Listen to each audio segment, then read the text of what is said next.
Hello बच्चों, let's read the question. The question is 4 into 10 to power 23 tritium atoms are contained in a vessel. The half-life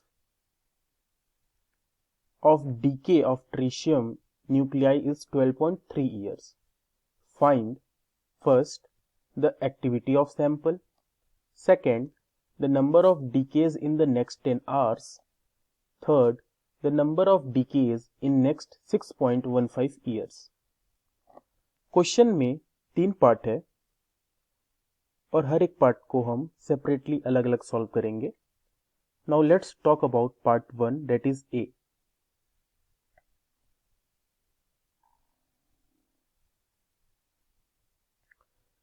question में कहा गया है कि 4 into 10 to power 3 ट्रीशियम के atoms हैं. Tritium is the radioactive isotope of hydrogen atoms, जिसके total 4 into 10 to power 23 atoms that is n present है. इसका हाफ लाइफ पीरियड 12.3 ईयर्स है. तो पहले पार्ट में इसकी एक्टिविटी R पूछी हुई है. हमें R का डायरेक्ट फॉर्मूला पता है, that is R is equal to lambda n. This is a very important formula. यहां पे R एक्टिविटी है, lambda is the disintegration constant, जिसकी वैल्यू 0.693 अपॉन टी हाफ के इक्वल होती है. अब हम एक्टिविटी फाइंड करेंगे. R is equal to lambda की ये वैल्यू हम पुट करेंगे 0.693 अपॉन टी हाफ की वैल्यू क्वेश्चन में ऑलरेडी गिवन है 12.3 ईयर्स इंटू n की वैल्यू जो है वो है 4 into 10 to power 23. अगर इस चीज को हम सॉल्व करते हैं तो हमारा जो एक्टिविटी है वो ईयर्स में आएगा. To make it more convenient and easy हम इस ड्यूरेशन को सेकेंड्स में चेंज कर लेते हैं. हमें पता है कि 12.3 ईयर्स में जितने भी दिन होंगे वो फाइंड करने के लिए हम उसको 365 से मल्टीप्लाई कर देंगे. उसमें जितने भी आवर्स होंगे उसको फाइंड करने के लिए हम 24 से मल्टीप्लाई कर देंगे.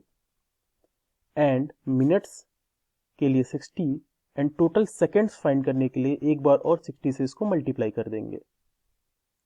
नाउ अगर हम इस नीचे वाले मैथमेटिकल ऑपरेशन को सॉल्व करें तो result will B 0.693 into 4 into 10 to power 23 upon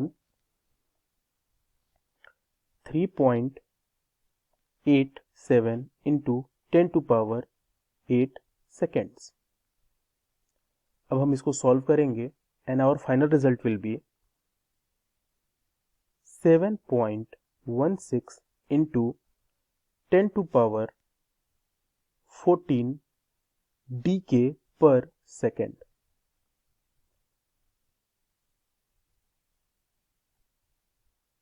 हमारा फाइनल आंसर आ चुका है.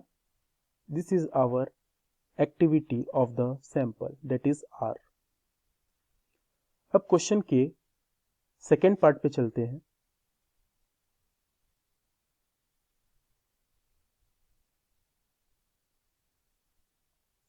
जहां हमें number of decays in next 10 hours पूछा है.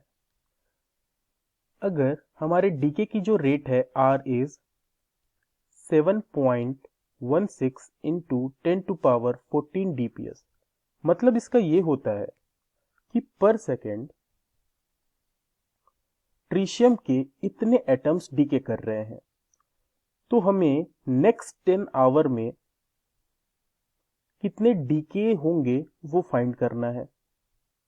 हमारा डीके रेट सेकेंड में है तो हमको इस 10 आवर्स को सेकेंड में चेंज करना पड़ेगा. And our total DK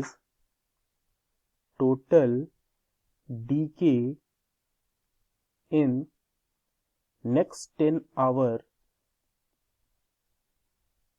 will be 7.16 into 10 to power 14 into 10 our को हम सेकेंड्स में चेंज कर लेंगे into 3600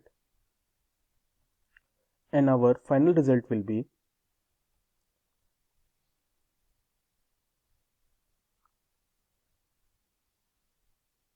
2.57 into 10 to power 19 decays. Number of decays in next 6.15 years पूछ रहा है। हमारे पास initial number of atoms n0 है। अगर हम ये फाइंड कर लें कि इन 6.15 ईयर्स में कितने total number of atoms disintegrate हुए हैं, वो हमारा टोटल नंबर ऑफ डिकेज होगा। लेट्स से अगर इनिशियली n0 है टोटल नंबर ऑफ एटम्स और 6.15 ईयर्स के बाद लेफ्ट एटम है n, तो n0 minus n will be our decays in 6.15 years. n का फॉर्मूला हमें पता है, at any instant is equal to n0 e की पावर माइनस लैम्डा टी। अब इसमें हम वैल्यूज को पुट करेंगे।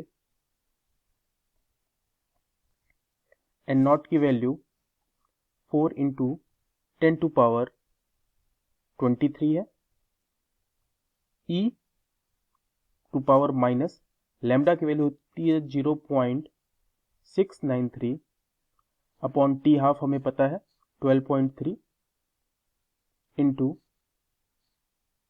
6.15। ये 6.15 12.3 को 2 से कैंसिल करेगा और हमारा total number of left atom will be n 2.83 into 10 to power 23। अब यहां से हम टोटल नंबर ऑफ डिकेज निकाल सकते हैं, n0 की वैल्यू माइनस n की value, which will be 4 into 10 to power 23 minus 2.83 into 10 to power 23, और final result will B 1.17 into 10 to power 23।